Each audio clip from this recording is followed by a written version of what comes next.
I went down a Reddit rabbit hole at midnight, expecting a weird internet mystery. What I found instead may be connected to a 45-year-old cold case, a little girl who left home with 58 cents and never made it back. And whoever is behind this is still sending these letters right now. On June 16, 2024, a post goes up on the RBI subreddit. Is there a Sarah missing? A Target employee had received a strange letter. It had been reported up to the corporate chain and to local authorities. Law enforcement response was to photograph it and throw it away, because it came through the mail and because it wouldn't be useful. So here's what's inside. And this is what the letter reads.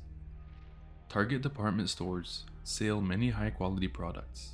The Speedo Boomerang swim goggles that will securely strap around a person's head, even when a young woman is vigorously paddling a kayak through a canyon. Also, the delicious bottles of Mountain Dew that are sold in the refrigerated coolers. A young woman, Sarah, is vigorously paddling a kayak down the Hiwassee River. Sale instead of sell. Product descriptions that are oddly, specifically wrong. 3 things highlighted in yellow. Speedo Boomerang, Sarah, and Hiwassee River.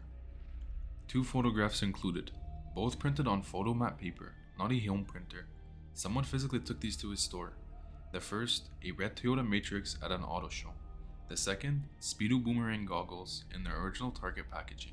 On the back of both photos, a large handwritten number, the same number every single time, 11. I thought that would be the end of it, but it wasn't. More letters surfaced, same lined notebook paper, same words, word for word, same 2 photographs, but the name changes, and the river changes. Letter 2, the name was Avery, and the river was Skokomish River. And the third letter was Sarah again, but a different river this time. Susquehanna River. But now the highlighted has shifted. Yellow for Speedo Boomerang, pink for the name, blue for the river, postmarked Atlanta, May 14th, 2025. Letter 4, Ashley. Cabetogama Lake. Same color system, postmarked Atlanta, April 25th, 2025. 4 letters, 4 names, 4 rivers. The same handwriting every single time. The same photographs every time. The same city on every postmark. And the highlighting itself has evolved. Early letters, all one color. The 2025 letters were color coded by category. This person is refining their system, and they are not done. Now take a look at the handwriting. Every capital T identical. Every lowercase g identical. The spacing, the pressure, the forward lean, consistent across letters mailed months apart to completely different states. Humans don't write like that. Even when you copy your own handwriting, it drifts. That's just how hands work. Reddit researchers concluded the most likely tool is a circuit machine, a programmable crafting device that traces shapes with mechanical precision. Someone built a handwriting font and designed it to pass as a human at a glance, then used it for years without variation. And that Toyota Matrix photo, I traced it to a specific event, the 2004 Atlanta Journal-Constitution Auto Show. Whoever sent these was physically present in Atlanta over 20 years ago. They took that photograph, kept it for 2 decades, had it printed on a photomat paper at a retail store, and mailed it across the country. Hiwassee, Skokomish, Susquehanna, and Cabetogama. Every single one is a Native American name, and every single one corresponds geographically to the region where its letter was received.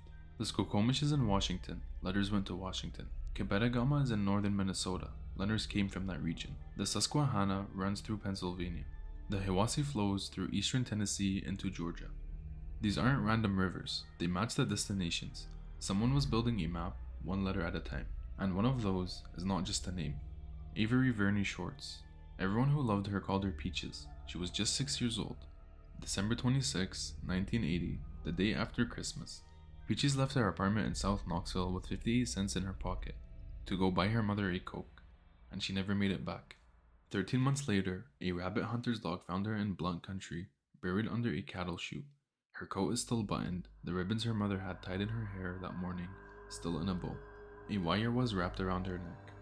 Police had one main suspect, a man named Mitchell Reed. They believed he killed Peaches to get back at her mother during an argument, but there was never enough physical evidence to charge him. Reed ended up dying in a nursing home in 2010, never saying a single word. Her case is still open 45 years later. Knoxville sits in the eastern Tennessee corridor. The Hiwassee River runs directly through it, and in these letters, the name Avery and the Hiwassee appear in the same document. I'm not telling you the sender killed Peaches, I'm telling you they knew that name. knew that river and put them together deliberately. A puzzle designer building a fake internet mystery doesn't reach into a 45-year-old cold case and pull out the name of a real murdered child. I know that ARG theory exists, but here's what it cannot explain. These letters carry physical USPS postmarks from April and May of 2025. You cannot fake a postal postmark. The employees who received them are real people who held them in their hands. I don't know what the goggles mean. I don't know why 11. I don't know why that car. Why Atlanta? And why Target? What I do know is that someone has been doing this for years, with a level of patience and planning that doesn't just stop. If you work at a Target and one of these letters arrive, do not throw it away. Photograph everything, the envelope, the postmark, the back of both photos, every word of the letter. Report it and keep a copy, because this is still happening. Peaches was real. Her ribbons were still tied when they found her, and somewhere out there, someone knows more than we do.